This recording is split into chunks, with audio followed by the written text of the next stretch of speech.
암송이 조금 이번에는 조금 어렵지 않으시죠? 네. 아니 아 그렇구나. 음.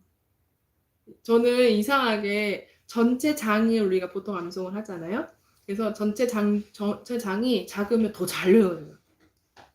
마음에 뭔가 안심을 제가 하나 봐요. 그래 가지고 근데 막 그때 한번 마태복음 막 40절 넘어가는 거 하는데 마음에 부담이 너무 오는 거예요.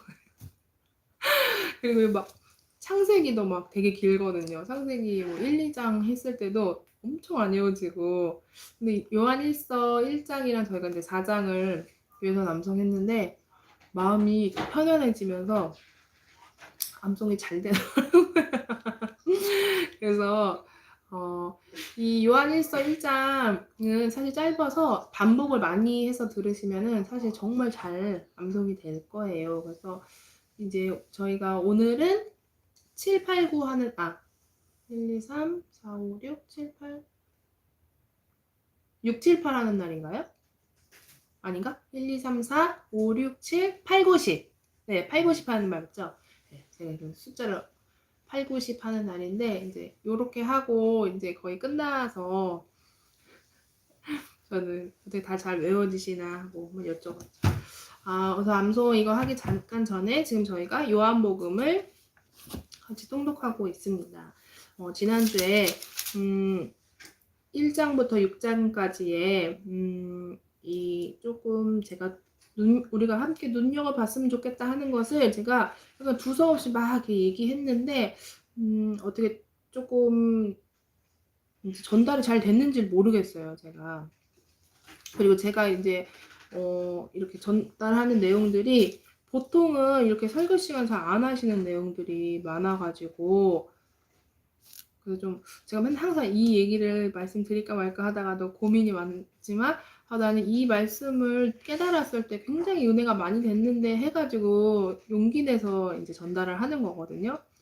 근데 근데 좀 처음 듣는 얘기들이 처음보다는 좀 다른 관점으로 보는 이야기들이 많아가지고 제가 고민을 많이 했어요. 그래서 오늘은 동일하게 1장부터 6장까지 한번 한 주제로 이번에는 살펴봤으면 좋겠습니다. 이번에는 약간 전도에 관한 주제예요. 1장부터 6장까지 예수님께서 같은 주제로 계속 얘기하시는 것이 있는데 무엇이냐면 요한복음 1장 12절 13절 제가 이거 세 번역으로 읽을게요. 네. 그러나 그를 맞이해 들인 사람들 곧 그 이름을 믿는 사람들에게는 하나님의 자녀가 되는 특권을 주셨어요. 이들은 혈통으로나 육정으로나 사람의 뜻으로 나지 아니하고 하나님에게서 났다. 요 뜻이 요 의미가 계속 요한복음에 반복적으로 계속 나오거든요. 하나님의 자녀가 될 수 있다. 하나님의 자녀가 된다. 하나님의 말씀을 받아들이면 하나님의 자녀가 될 거야. 그건 엄청난 특권이야. 그런데 그것은 혈통으로나 육정으로나 사람의 뜻으로 된 것이 아니라 오직 하나님에게서부터 났다. 그렇게 말씀을 해주세요. 5장에도 그런 말씀 있고 6장에도 곳곳이 엄청 많이 써 있는데 이것을 우리가 자세히 보면은 저는 그런 생각을 많이 했어요. 그러면 하나님께서부터 우리를 예수님께로 인도해 주시고 구원의 소망을 주시고 구원의 길을 갈 수 있게 주님께서 특권을 주셨는데 이 혈통이라는 말은 우리가 육정으로 나오면 이런 육체나 아니면은 뭐 핏줄이나 이런 것들을 말하는 거잖아요. 그리고 뒤에는 사람에게서 나지 않았다. 보통은 교회에서 무슨 얘기를 제일 많이 하냐면 전도하라고 굉장히 많이 말을 하고 어떤 너의 그 한마디가 굉장히 영혼을 살리고 죽인다. 그런 얘기를 굉장히 많이 하고 그 영혼을 전도해 올 때 굉장히 많은 어떤 책임감을 부여하고 그쵸.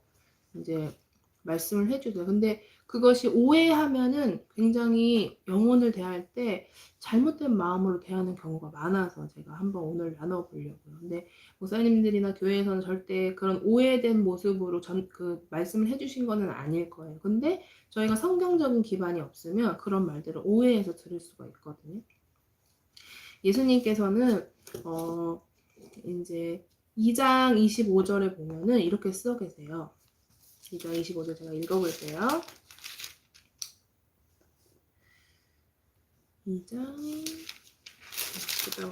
2장 25절에 그는 사람에 대해서는 어느 누구의 증언도 필요하지 않으셨기 때문이다.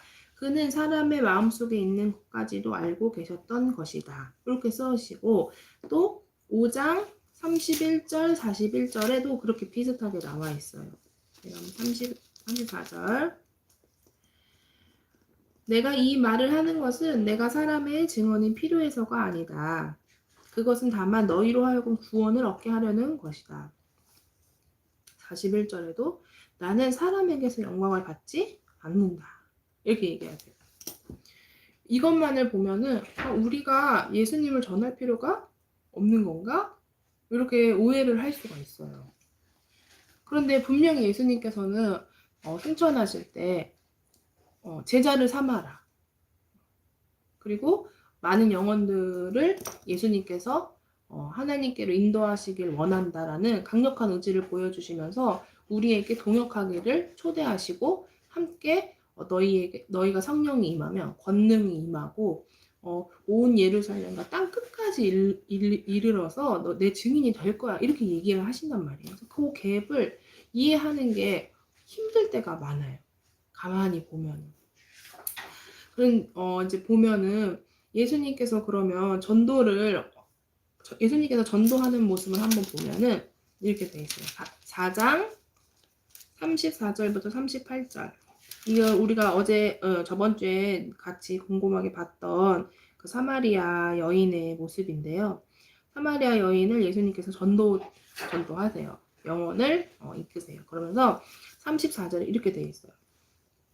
예수께서는 그들에게 말씀하셨다. 나의 양식은 나를 보내신 분의 뜻을 행하고 그분의 일을 이루는 것이다.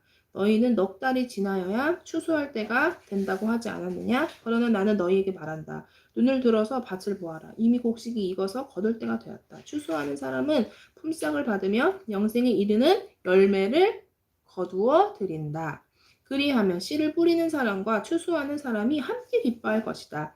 그러므로 한 사람은 심고 한 사람은 거둔다 하는 말이 옳다. 나는 너희를 보내서 너희가 수고하지 않은 것을 거두게 하였다. 수고는 남들이 하였는데 너희는 그들의 수고의 결실에 참여하게 된 것이다. 이렇게 얘기를 하세요. 결국에는 우리가 전도하는 것을 우리가 생각할 때 우리의 엄청난 노력과 엄청난 어떤 공로로 전도가 된다는 생각을 많이 할 때가 많이 있어요. 그래서 첫 번째 일어나는 현상이 뭐냐면 지쳐요. 사람을 내 힘으로 끌어올려다 보니까 너무 지쳐요. 전도라는 게. 그래서 저만 그럴지 모르겠는데 교회에서 전도해야 된다 이런 말을 딱 들으면 동의가 되지만 한편으로 어떤 마음이 듭니까? 부담스럽잖아요. 목사님 얼굴 보기 힘들고 나보고 얘기하는 것 같고 특히 이제 초신자 때는 안 그러지만 뭐 예를 들어 구역장님이 되시거나 순장님이 되시거나 셀장님이 되시거나 청년의 어떤 좀 중직이 되거나 이렇게 하면 또 교사가 되면은 애들 전도 안 해온 너무 힘들잖아요. 그러니까 그런 일들이 우리 가운데 무거운 짐처럼 느껴진단 말이에요. 근데 예수님이 오늘 뭐라고 하시냐면 너희는 수고하지 않는 것을 거둔다는 얘기를 하시는 거예요.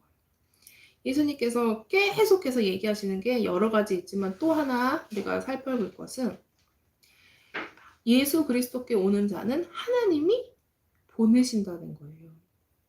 여기서 계속 뭐 6장에도 5장에도 예수님께서 얘기하세요. 너희가 나한테 오는 것이 너희의 힘으로 온 줄 아냐? 그것이 아니라 하나님께로부터 나에게 보낸 자만 나에게로 올 수 있다. 이렇게 계속 얘기하시는 거예요. 그래서 보통 교회에서 전도자를 위해서 기도할 때 하나님은 왠지 이런 식으로 우리가 이미지를 그릴 때가 많은 것 같아요. 하나님은 가만히 계시고 우리의 열심이 어떤 수준에 이를 때까지 기도와 열심히 닿을 때까지 미친 듯이 노력을 하고 그 수준이 넘어설 때 하나님께서 상으로 아니면 하나님께서 정성이 감동하셔가지고 왜냐면 하나님이 전능하시다고 하니까 전능하신데 영혼 하나를 못 끌어오시겠어요? 그래서 그 하나님이 그때서야 움직여서 그 영혼이 하나님께로 돌아오는 거죠. 그런 이미지를 이렇게 자세하게 생각 안 하시겠지만 저처럼 이상한 사람이 아니어서 이렇게 자세하게 생각은 안 하시겠지만 보통 그런 어떤 그런 메커니즘으로 그런 방법으로 전도가 되는 것처럼 여기는 분들이 굉장히 많아요. 그래서 그거 하시죠. 금식 하시잖아요. 전도하려면. 전도할 때 금식하는 이유가 여러 가지 있겠지만 그 사람이 오게끔 마치 내가 굶어서 나의 의지를 보여주면서 내가 이렇게 굶는데 하나님 어떻게 해보십시오 막 이런 걸로 그렇게 안 그러신 분들이 있어요. 근데 오해하는 경우가 많이 있어요. 전 많이 봤고 또 하나는 돌파하는 기도 1시간에선 하나님이 감동하시지 않을 것 같은 30분은 택도 없고 2시간, 3시간, 4시간, 5시간 정도 돌파하는 기도를 하지 않으면 그 영혼이 올 수 없는 것 같아요. 이런 기도를 굉장히 많이 시켜요. 그래서 아닌데도 많아요. 근데 오해한다는 거죠. 근데 우리가 이것을 봤을 때 하나님께서 우리의 역할은 무엇이고 예수님 그 어떤 중간 다리의 역할을 분명히 우리한테 명하셨는데 우리의 역할은 무엇이고 하나님이 하시는 그런 위대한 일을 우리가 알지만 정확하게 어느 부분에서 어떻게 행하시는지 모르겠는 그 갭 사이 또 요거를 좀 정리를 해보면 좋겠다 이렇게 생각을 했어요. 그래서 우리가 다시 한번 요한복음 4장 42절을 보면 사마리아 여인이 예수님을 만나고 예수님이 행하신 그런 말씀을 자기의 일을 마친 것에 대해서 그렇죠? 자신의 일을 마친 것에 대해서 이 사마리아 여인이 너무나 놀라고 또 이 사마리아 여인이 제가 생각했을 때는 원래 마음 가운데 하나님에 대한 갈망이 있던 사람이고 기업에 대한 갈망이 있던 사람이고 갈급함이 있던 사람이라 예수님을 만났을 때 여러 가지 예배에 대해서 그 기업에 대해서 여쭤보고 그것이 어느 정도 해결되니까 사마리아인이 막 달려가서 얘기해요. 뭐라고 얘기하냐면 와서 이 사람을 보라고. 와서 이 사람 좀 보십시오. 사마리아 여인이 얘기해요. 자기가 한 일을 예수께서 다 알아맞히셨다고 증언해요. 예수님에 대해서 증언을 해요. 사마리아 사람들이 예수께 와서 자기들과 함께 머무시기를 청함으로 예수께서 이틀 동안 거기에 더 머무셨는데 그래서 더 많은 사람들이 예수의 말씀을 듣고서 믿게 돼요.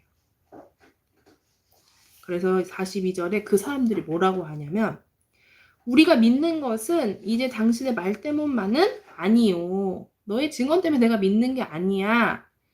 우리가 그 말씀 직접 들었고 이분이 참으로 세상의 구주이심을 알았기 때문이다. 이렇게 얘기하거든요. 저는 이 부분이 우리가 전도를 이해하는데 가장 명확하다고 생각해요.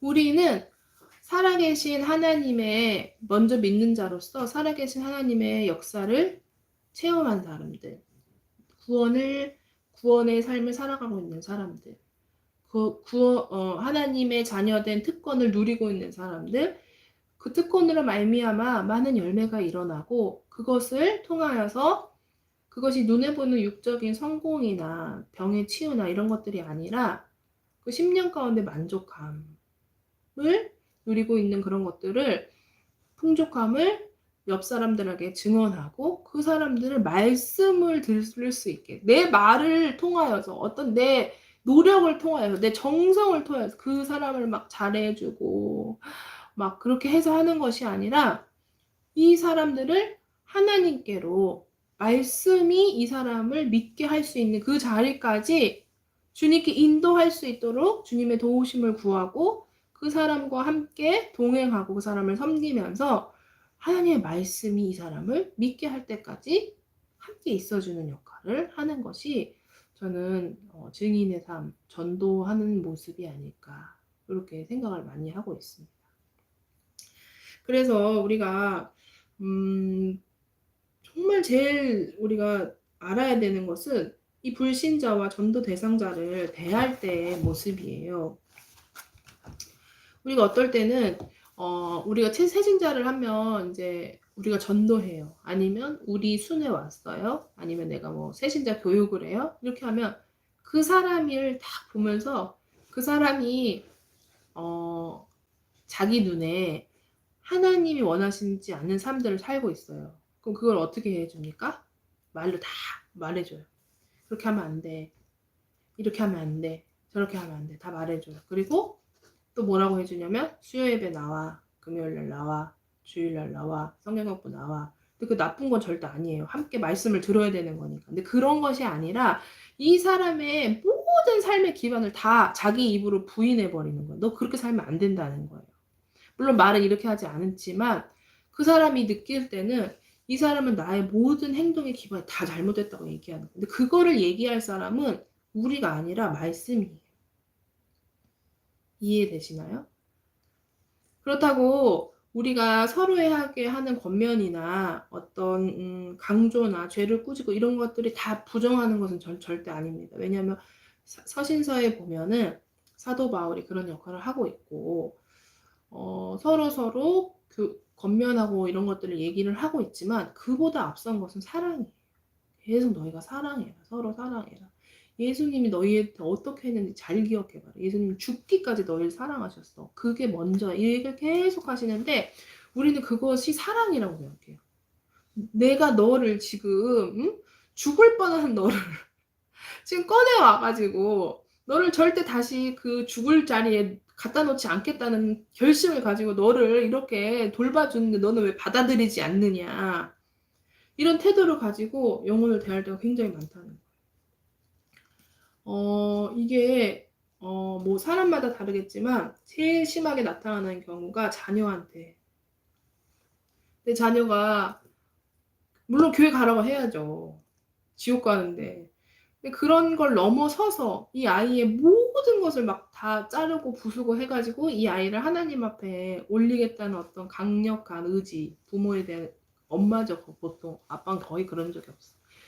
그 의지를 통하여서 이 아이를 이렇게 하다 보면 그 아이가 많이 부서져요. 사람의 하는 모든 것들은 온전해질 수가 없고 그 사람을 부서뜨리거나 망가뜨리는 것밖에 거의 없어요.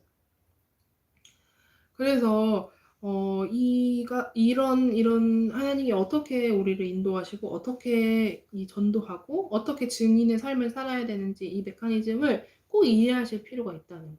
내가 특히 타인을 대할 때 믿지 않는 사람들과 우리가 믿지 않는 사람들과 얘기하기가 사실 어려워요.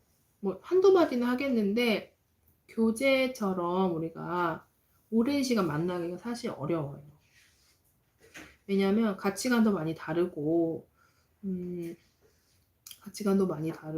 하여튼 여러 가지 뭐 부대낀다고 하죠. 그 사람이랑 얘기해도 막 부대끼고 힘들고 하는데 이제 그런 부분을 어떤 사람들은 그렇게 얘기하시거든요. 영적으로 달라서 그런다.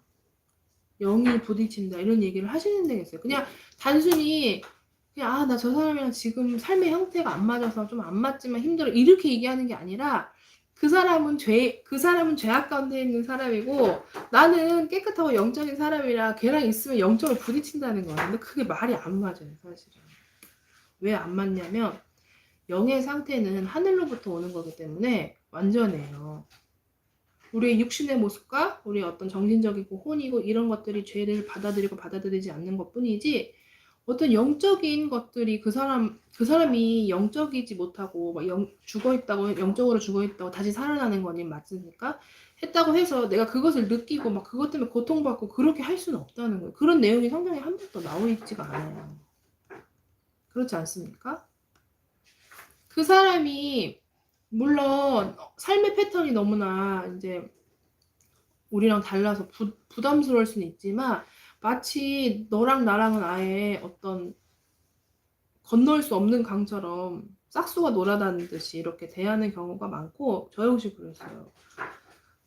특히 제가 이제 너무 이제 부끄럽지만 고백하는 게 제가 이제 아이니가 동네에서 잘 안 놀았어요. 제가 이제 너무 바쁘고 이래가지고 동네 놀이터 같은 데를 한 6년 살았던 아파트가 있는데 그 아파트에서 3번도 안 나갔나 봐요. 진짜 안 나갔죠, 제가. 놀이터에. 차라리 막 교회 어디 뭐 가고 애기를 안 놀려준 건 아닌데 그 놀이터를 안 갔는데 또 그중에 제일 큰 이유가 뭐였냐면 거기 이렇게 앉아 있으면 엄마들 막 말 많이 듣기가 너무 어려운 거예요. 뭐 진짜 애기들도 영어 수업 얘기하고 뭐 또 이 엄마가 없어지면 저 애기 욕하고 막 이런 게 정자에 그 앉아 있으면 다 들려요. 그래가지고 너무 듣기가 힘들어가지고 처음에는 나도 여기 애기 엄마들 같이 전도해야 되겠다 생각해서 몇 번 나갔어요. 그게 3번인데 더 이상 못 나가겠어요. 너무 힘들어가지고. 근데 물론 그게 어떤 내 가치관과 부딪혀서 힘든 거지 저는 영이 이렇게 부딪히거나 영이 어떻게 막 반응해서 그런 건 아닌 것 같아요. 왜냐하면 하나님께로부터 받은 우리의 이 영은 어떤 육신의 어떤 터치나 혼의 터치가 일어날 수가 없는 영역이고 오히려 우리가 그 사람들을 사랑하지 못하고 감싸지 못하는 죄성이라고 생각을 많이 들어요. 보통 반대로 생각해요. 내가 깨끗하고 홀리해서 영적이어서 거룩해서 그 사람을 다가가지 못한다고 생각하지만 제가 개인적으로 느끼는 것은 그 사람을 품지 못하는 죄성이라고 많이 느껴져요. 그래서 우리가 전도할 때도 그 사람을 얕보거나 너는 내 도움을 받아야 된다는 생각, 그런 생각이 굉장히 좋지 않다는 것을 우리가 다시 한번 생각해 보았으면 좋겠습니다.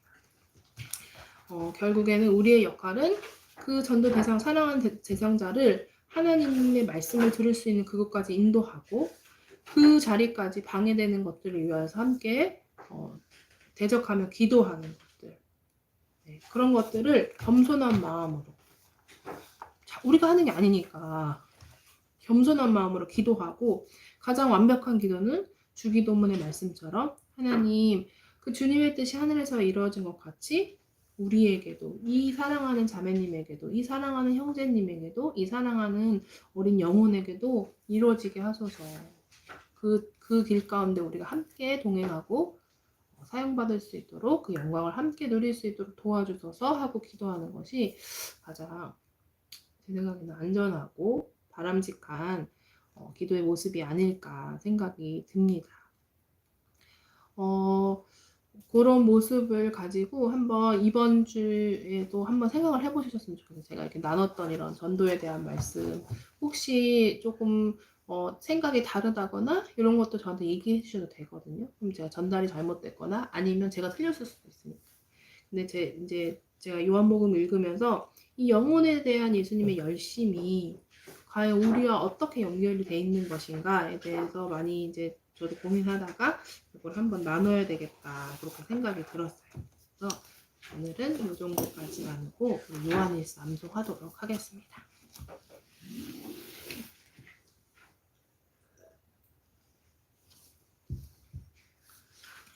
요한일서 먼저 우리 1절부터 7절까지 한번 선포해 볼게요.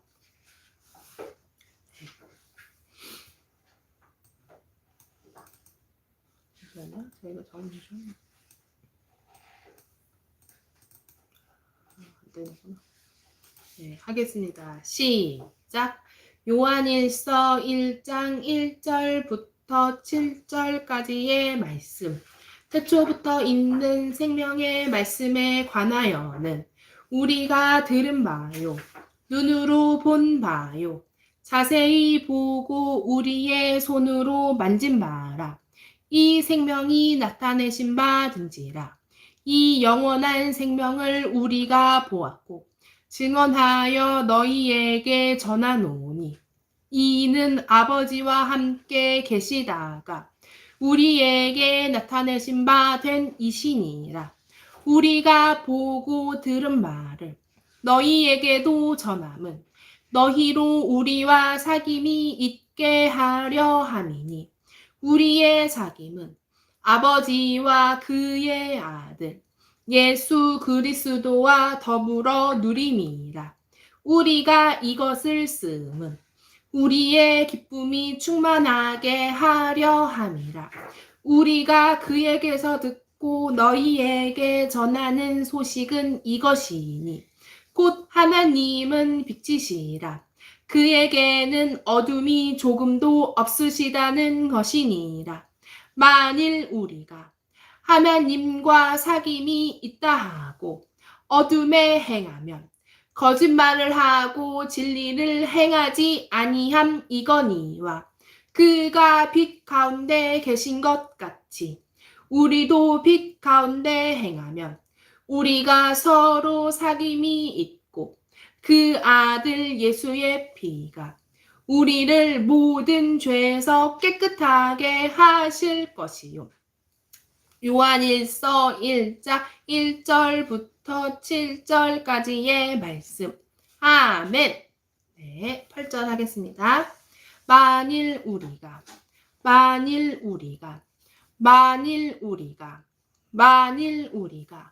죄가 없다고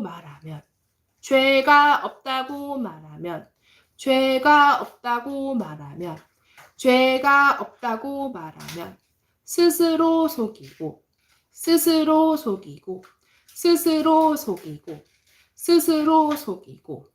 또 진리가 우리 속에 있지 아니할 것이요.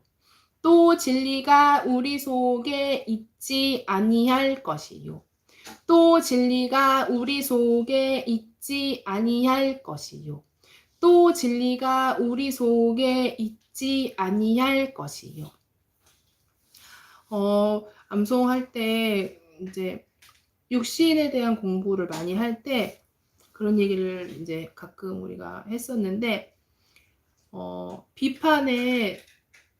비판에 너무 민감한 그냥 단순히 뭐 속상해하고 어렵죠. 당연히 자기를 욕하는데 누가 안 그러겠어요. 근데 그런 수준이 아니라 거기에 굉장히 막 매여서 남의 어떤 눈과 남이 어떻게 나를 보는 건가 이런 것들에 대해서 굉장히 예민하게 보시는 사람들, 그래서 저도 그랬고 거기에 대해서 이제 그게 육신이다, 죄의 모습이다, 옛 모습의 그 옛 자의 모습이다 이런 얘기를 하는데 전 처음에는 잘 이해가 되질 않았어요. 그게 어떻게 연결이 되는 건가 이렇게 이해가 안 되는데 제가 이 말씀을 암송하고 이제 깨달았었어요.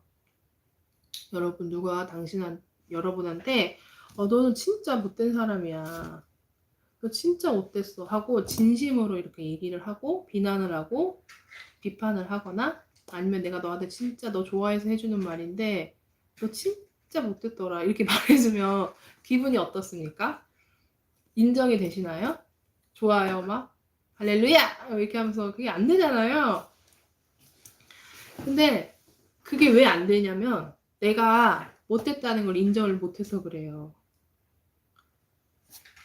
내가 정말 주님 앞에 맨날 우리가 기도할 때는 주님 제가 죄인입니다. 내가 정말 잘못했습니다. 내가 어떻게 그 사람을 사랑하지 못했나요? 막 이렇게 기도할 때는 하나님 앞에는 죄인이라고 고백하지만 우리 심령 가운데는 아닌 거예요. 걔가 그럴 만한 행동을 했기 때문에 내가 그렇게 한 거예요. 그래서 다른 사람이 옆에서 그렇게 봐주다가 성경의 언어로 나한테 너 진짜 못됐더라 이렇게 말을 하면 물론 예쁜 말이 아니겠지만 뭐 정말 사랑하는 말투는 아니겠지만 그런 얘기를 하면은 지가 뭔데 나한테 이런 얘기를 한단 말이야 하고 내 의의가 나는 잘못하지 않았어 하고 팍 튀어나오는 거예요. 사실은 그래서 이 8절에 만일 우리가 죄가 없다고 말하면 난 죄가 없어. 네가 나를 뭘 알고 그렇게 얘기를 해. 네가 내 삶을 알아? 네가 내가 어떻게 사는지 알아? 막 이런 의의 자신의 죄가 없다고 말하는 거예요. 사실 우리가. 근데 스스로 속이고 뭐가 없어서 그러냐면 진리가 우리 속에 없어서 그래요. 배터리가 500%밖에 안 남았다. 왜 저래? 잠시만요.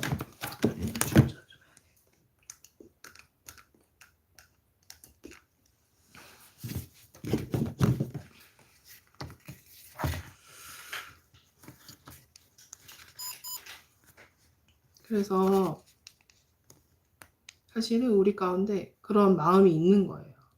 근데 그 이유가 뭐냐면 우리 안에 진리가 없기 때문이에요.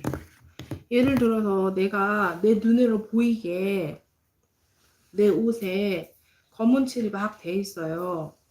그래서 어떤 사람이 나한테 와서 당신 몸에 검은 칠이 묻었어요. 이렇게 얘기해주면 우리가 기분이 나쁠까요? 기분 나쁠 수도 있지만 어쨌든 그게 사실이죠. 그렇게 죄가 있다고 이제 우리가 받아들여야 되는 거예요. 왜냐면 특히 믿지 않는 사람들이 더 정확하게 얘기할 때가 많아요. 그 사람들은 남의 어떤 이런 단점, 그 사람들이란 말 너무 이상하다. 하여튼 이제 믿지 않을 때 우리가 남을 비난하기가 쉽잖아요. 남의 책을 잡기가 더 쉽잖아요. 근데 우리가 믿음 생활을 하고 주님을 알게 되면 알게 될수록 난 더 했는데 이런 생각하니까 그런 얘기와 그런 비난하는 어떤 이런 정죄를 많이 멈추려고 노력을 하다 보니까, 근데 우리 가운데 너 더러운 게 묻었어, 너 갈아입어야 돼, 이렇게 되면 부끄러운, 막 화가 나고, 막 어떻게 너가 내 삶을 알아? 내가 왜 이렇게 된 줄 알아? 막 이렇게 얘기하지 않고 반응하지 않는데, 우리가 내 안에 검은 때가 죄가 묻었다고 내가 죄인의 모습이 아직도 있다는 것을 인정하지 않아서, 왜냐면 진리가 없기 때문에. 내 안에 무엇이 잘못되고 무엇이 잘못되지 않았는지, 무엇을 내가 순종하는 삶을 살고 있는지 순종하지 않는 삶을 살고 있는지, 그런 분별이 없는, 진리가 없기 때문에 우리 안에 죄가 없다고 얘기하는. 이게 조금 어려운데 한번 암송하시면서 더 기도하시면서 정말 주님, 우리 안에 정말 내 안에 진리가 없나 봅니다 하는 겸손한 마음으로 다가가면 갈수록 내가 어디에서 정말 뻔뻔하게 나는 죄가 없다고 말하고 다녔구나 라는 것들이 좀 많이 떠오르더라고요. 내가 옳다고 생각하니까 거기서 그렇게 얘기했구나 이런 거. 내가 맞다고 생각했으니까 거기서 그렇게 얘기를 했구나 이런 것도 굉장히 많아요. 그래서 저만 그럴 수도 있지만 하여튼 한번 그 이 말씀이 정말 저한테는 이렇게 어떤 마음에 어떤 깨달음을 크게 줬던 말씀이에요. 그래서 구절할게요. 만일 우리가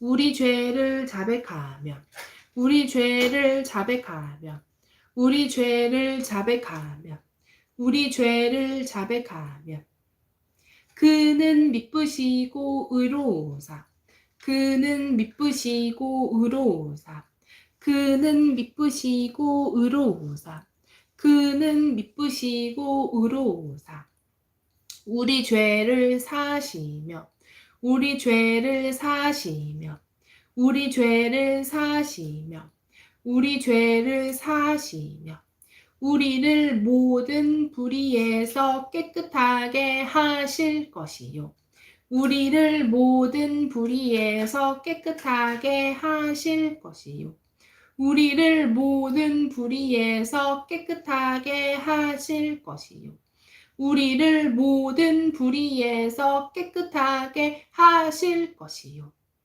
여기 뭐라고 나옵니까? 내가 죄가 있다고 자백을 하나님 앞에 고백을 하면 그는 미쁘시고 의로우사 우리 죄를 사해 주신다는 거예요. 이게 진리의 역할이에요.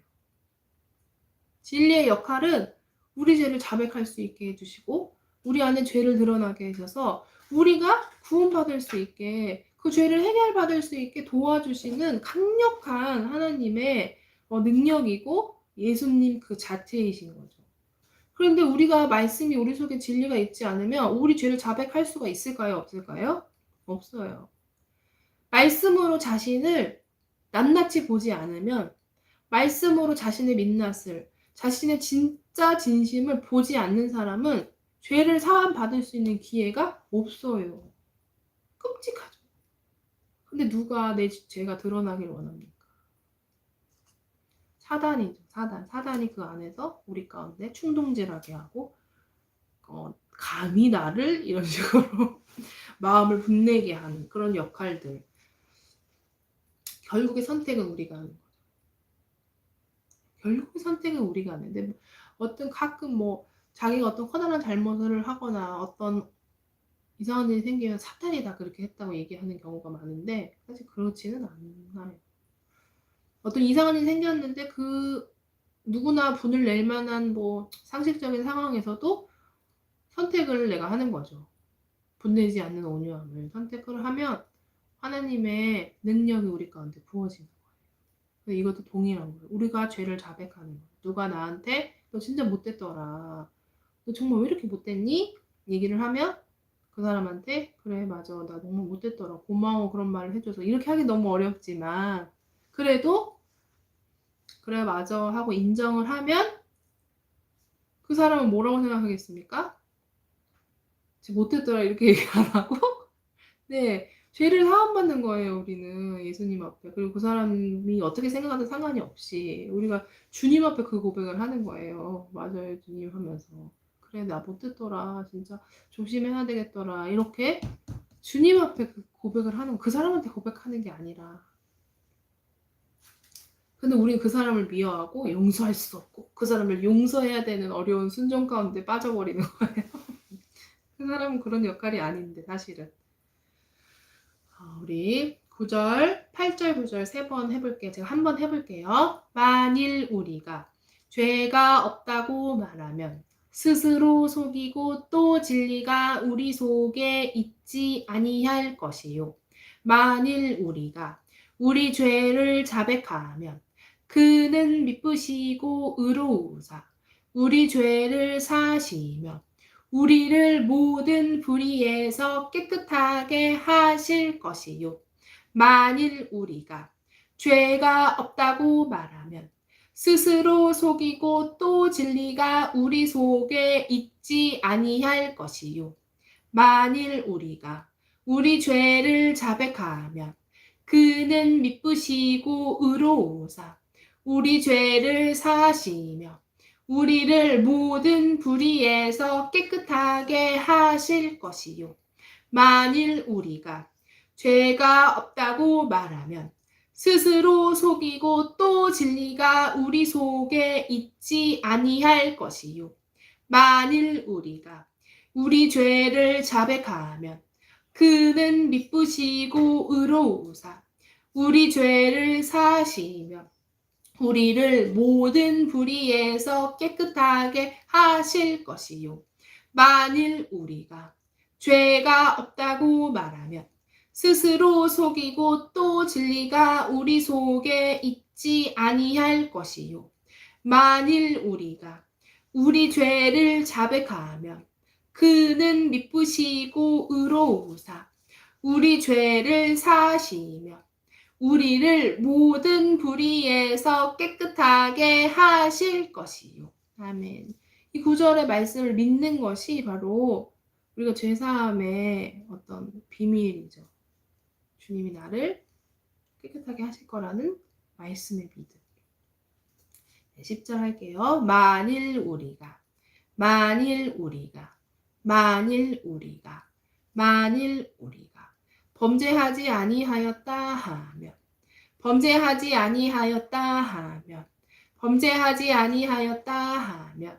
범죄하지 아니하였다 하면 하나님을 거짓말하는 이로 만드는 것이니 하나님을 거짓말하는 이로 만드는 것이니 하나님을 거짓말하는 이로 만드는 것이니 하나님을 거짓말하는 이로 만드는 것이니 또한 그의 말씀이 우리 속에 있지 아니하리라.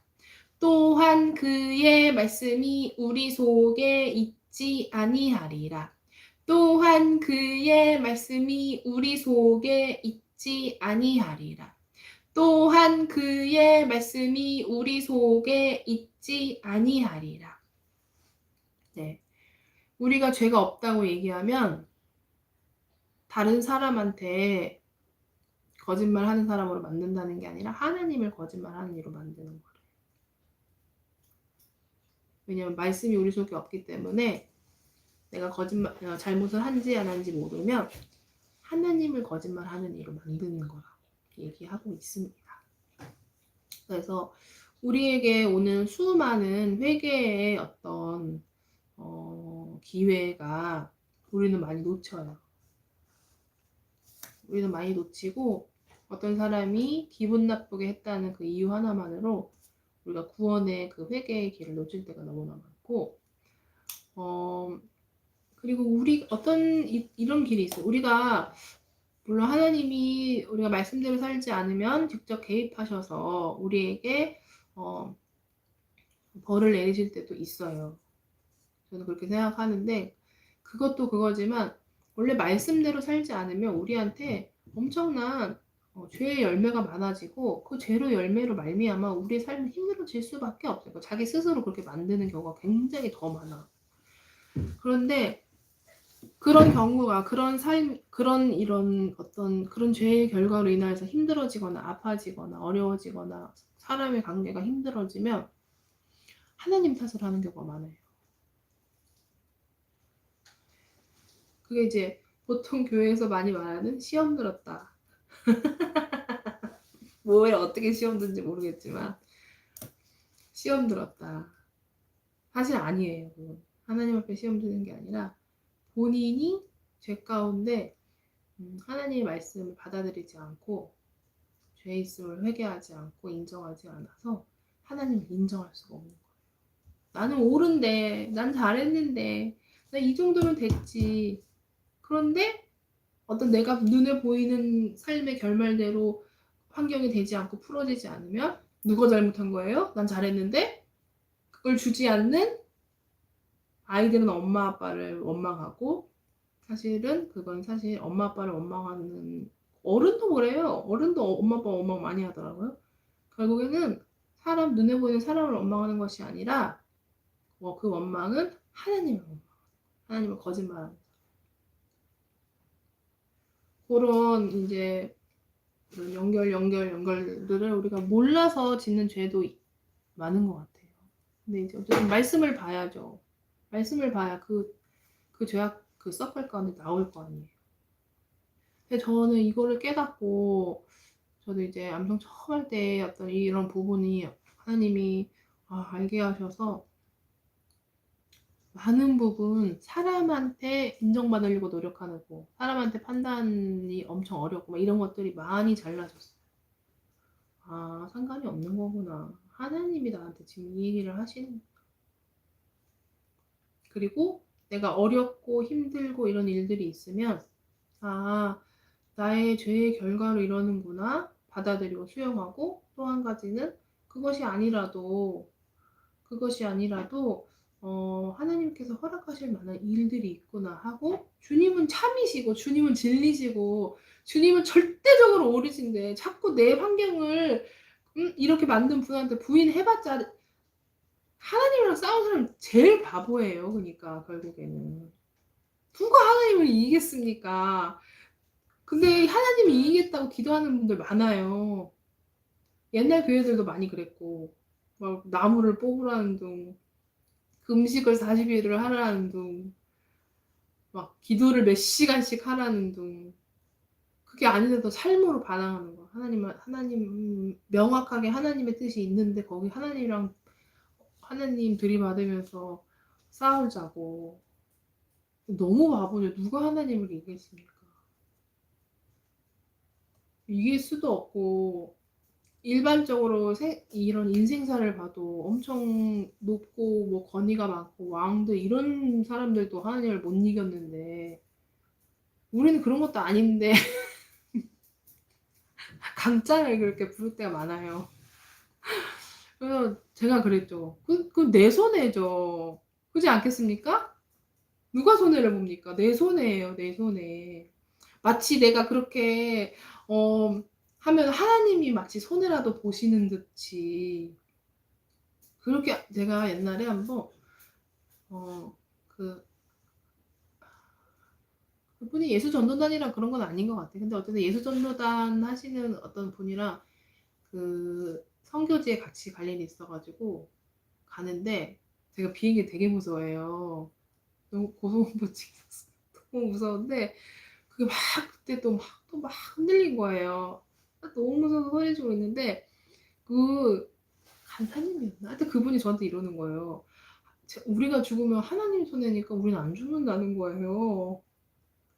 우리가 지금 하나님 일을 하러 가는 거라서 우리가 죽으면 하나님 손해라는 거예요. 근데 미쳤구만. 속으로 이렇게 생각했어요. 아니 하나님이 돌들을 통하여서도 자기를 찬양한다고 하셨는데 이 사람 성경을 안 읽나 그 어린 마음에도 내가. 근데 여러분 그렇게 생각하는 사람들이 많다니까요. 교회에서도 나 아니면 안 된다고 생각하고 이 사람한테도 나 아니면 안 된다고 생각하고 그게 겸손이네 사실은. 나 아니어도 다 되는구나. 내 자리를 어떻게든 하나님 앞에 순종으로 지켜야 되는구나 이렇게 생각을 해야 되는데 감사합니다. 주님 나한테 이 자리라도 주셔서 감사합니다. 이렇게 생각을 해야 되는데 그게 아닌 거예요. 막 사람들은 강차를 부리는 거 하나님한테 그 간사님처럼 우리가 죽으면 하나님이 손해니까 절대 죽지 않습니다. 이렇게 그렇게 무섭고 정신 없는데도 순간 와 저 사람 미쳤구나 생각이 들더라고요. 그래서 근데 우리가 가만히 보면 막 그런 게 세게 강제를 부르지 않아도 곳곳에 그런 행동을 할 때가 많다니까요.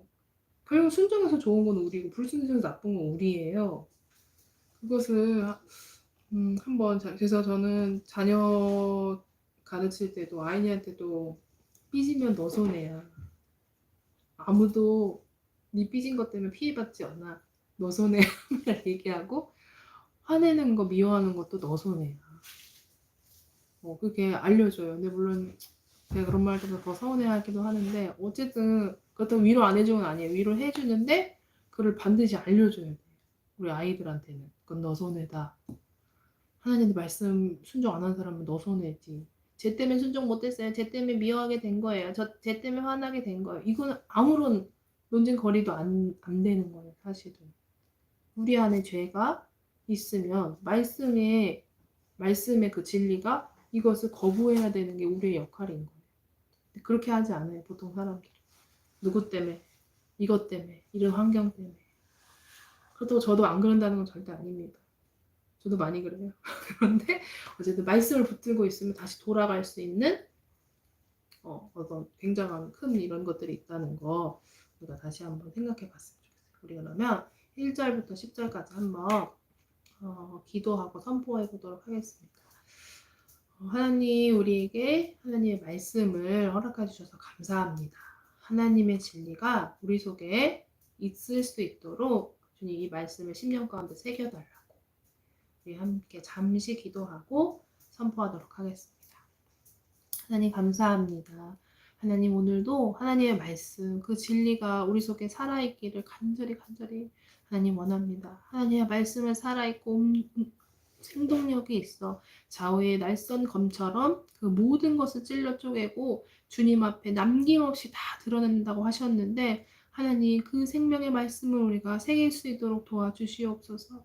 하나님 우리가 불순종하여 하나님 우리가 하나님 앞에 순종하지 못하여 하나님 회개하지 못하고 하나님의 진리가 우리 속에 있지 않으셔서 우리의 죄를 바라보지 못하는 어리석은 그 자리 가운데 있지 않게 하시고 하나님의 말씀이 우리 심령 가운데 새겨질 수 있도록 주님 허락하여 주시옵소서. 예수님의 이름으로 기도합니다. 아멘. 선포하도록 하겠습니다. 시작. 요한일서 1장 1절부터 10절까지의 말씀. 태초부터 있는 생명의 말씀에 관하여는 우리가 들은 바요, 눈으로 본 바요, 자세히 보고 우리의 손으로 만진 바라. 이 생명이 나타내신 바 된지라. 이 영원한 생명을 우리가 보았고 증언하여 너희에게 전하노니 이는 아버지와 함께 계시다가 우리에게 나타내신 바 된 이시니라. 우리가 보고 들은 바를 너희에게도 전함은 너희로 우리와 사귐이 있게 하려 함이니 우리의 사귐은 아버지와 그의 아들 예수 그리스도와 더불어 누림이라. 우리가 이것을 쓰면 우리의 기쁨이 충만하게 하려 함이라. 우리가 그에게서 듣고 너희에게 전하는 소식은 이것이니 곧 하나님은 빛이시라. 그에게는 어둠이 조금도 없으시다는 것이니라. 만일 우리가 하나님과 사귐이 있다 하고 어둠에 행하면 거짓말을 하고 진리를 행하지 아니함이거니와 그가 빛 가운데 계신 것 같이 우리도 빛 가운데 행하며 우리가 서로 사귐이 있고 그 아들 예수의 피가 우리를 모든 죄에서 깨끗하게 하실 것이요. 만일 우리가 죄가 없다고 말하면 스스로 속이고 또 진리가 우리 속에 있지 아니할 것이요. 만일 우리가 우리 죄를 자백하면 그는 미쁘시고 의로우사 우리 죄를 사하시며 우리를 모든 불의에서 깨끗하게 하실 것이요. 만일 우리가 범죄하지 아니하였다 하면 하나님을 거짓말하는 이 우리 속에 있지 아니하니라. 요한일서 1장 1절부터 10절까지의 말씀. 아멘. 죄송해요. 갑자기 전화가 왔어요. 주여. 네. 우리 한 번 더 선포하도록 하겠습니다. 우리 한 번 더 선포할 때는 하나님 이 생명의 말씀이 정말 우리 사랑하는 내가 사랑하고 있는 그리고 내 주변에 있는 믿지 아니하는 자들에게 이 생명의 말씀을 붙들 수 있게 주님 함께하여 주시옵소서. 그리고 그 사람들을 대하는 우리 가운데 생명의 말씀이 흘러서 그 말씀으로 말미암아 주님을 믿을 수 있도록 주님이 함께해 달라고 그리고 무엇보다도 믿지 않는 그 사람들 앞에서 우리가 하나님 앞에 순종하는 모습을 보일 수 있게 도와달라고. 그게 제일 중요한 것 같아요. 진짜로. 내 마음대로 사는 것이 아니라 하나님의 말씀대로 사는 모습들이 쌓이고 쌓이면 결국엔 사람은 안정과 생명을 원하기 때문에 결국에는 생명이 있는 자리로 올 거예요. 그래서 우리가 옛날에 암송학교에서 그런 얘기를 많이 해주셨어요. 나중에 종말이라고 뭐 하기엔 좀 그러거든. 끝이 가면 갈수록 거룩한 사람들은 거룩해지고 하나님 말씀에 순종하지 않고 마음대로 사는 사람들은 더 악해지고 그래서 우리 생각에는 이 교회의 문턱을 낮게 해야 이 사람들이 올 거다 이렇게 생각하잖아요. 세상의 문화도 어느 정도 받아들이고 세상의 문화처럼 교회도 꾸미고 근데 그런 것이 아니라 더 거룩하게 정말 누가 봐도 너무나 거룩하고 깨끗하여서 이 더러운 있는 이 사람들이 저기 가면 살 수 있는구나 저 사람들은 사는구나 이렇게 생각이 들 때 이 추수의 때 이 사람들이 여기 몰려온다는 거예요. 저 그런 얘기 처음 들어봤어요, 사실. 거의 반대로 생각하잖아요, 우리가. 그쵸? 교회 문을 내려라. 교회 문턱을 내려라. 근데, 물론 뭐, 이게 맞고, 그거 틀리다, 이런 얘기를 하려는 것이 아니라, 근데, 사실 우리가 이런 삶을 사는 것이 더 좋겠죠, 하나님 앞에. 정말 거룩하고, 깨끗하고, 정결하고, 말씀에 순종하는 삶. 그렇다고 해서 그 사람들을 천대하는 것이 아니라 정말 예수님 사랑을 더 사랑하고 섬기고 기도할 때 그 사람들이 참된 생명을 바라고 예수님께로 올 수 있다는 거예요. 그래서 저희도 하나님 이 말씀에 순종하는 삶, 하나님 앞에 더 생명을 얻는 삶을 살아갈 수 있도록 그리고 믿지 않는 많은 우리 주변 사람들이 그 생명을 보고 따라올 수 있도록 주님 우리를 더 정결하게 해달라고 더 죄에서 떠나가게 하시고 우리 죄를 더 밝히 드러내시고 우리가 그것으로 말미암아 우리가 아플지라도 하나님 우리가 회개하고 자백하고 모든 불의에서 죄사함을 받을 수 있도록 우리를 도와달라고 우리 잠시 기도하도록 하겠습니다. 기도하겠습니다. 하나님 주님 감사합니다. 하나님 감사합니다. 하나님 우리와 하나님 나와 우리 주변에 있는 믿는 자들 또한 우리 교회들이 하나님 더 거룩해질 수 있도록 더 정결해질 수 있도록 더 주님 앞에 정결해지고 깨끗해질 수 있도록 하나님 우리를 말씀으로 인도하여 주시옵소서. 순종할 수 있도록 주님 능력을 허락하여 주시옵소서.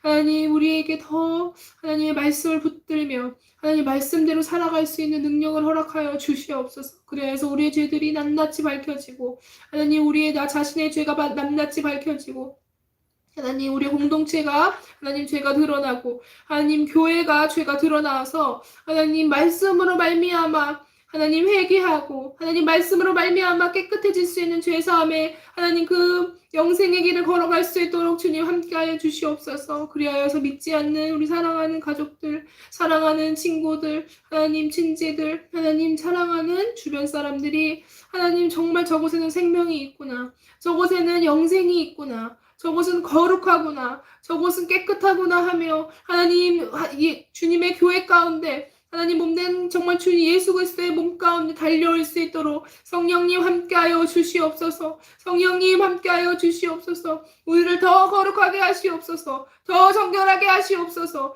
하나님 우리를 더 자백하게 하시옵소서.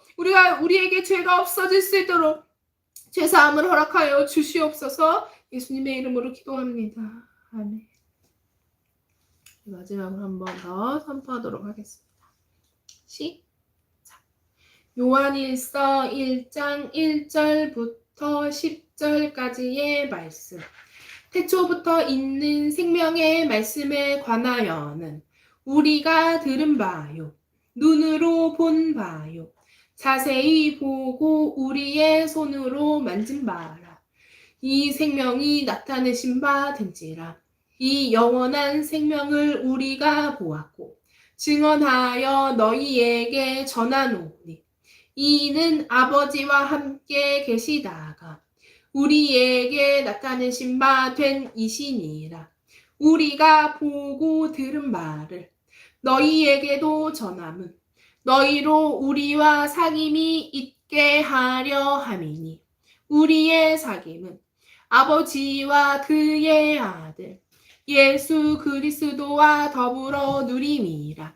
우리가 이것을 쓰면 우리의 기쁨이 충만하게 하려 함이라. 우리가 그에게서 듣고 너희에게 전하는 소식은 이것이니 곧 하나님은 빛이시라. 그에게는 어둠이 조금도 없으시다는 것이니라. 만일 우리가 하나님과 사귐이 있다 하고 어둠에 행하면 거짓말을 하고 진리를 행하지 아니함 이거니와 그가 빛 가운데 계신 것 같이 우리도 빛 가운데 행하면 우리가 서로 사귐이 있고 그 아들 예수의 피가 우리를 모든 죄에서 깨끗하게 하실 것이요. 만일 우리가 죄가 없다고 말하면 스스로 속이고 또 진리가 우리 속에 있지 아니할 것이요. 만일 우리가 우리 죄를 자백하면 그는 미쁘시고 의로우사 우리 죄를 사하시며 우리를 모든 불의에서 깨끗하게 하실 것이요. 만일 우리가 범죄하지 아니하였다 하면 하나님을 거짓말하는 이로 만드는 것이니 또한 그의 말씀이 우리 속에 있지 아니하리라. 요한일서 1장 1절부터 10절까지의 말씀. 아멘. 네. 아니 이 방송 다 끝났고요. 다음 안돼 아직 안 끝났어. 끝났다고 했으면 유튜브는 이제 끌게요. 네, 아니다. 켜야 되겠다. 다음 주부터는 요한일서 4장을 암송할게요. 네, 4장을 같이 암송하고 요한복음은 동일하게 7, 8, 9, 10, 11, 12, 12까지 왔죠.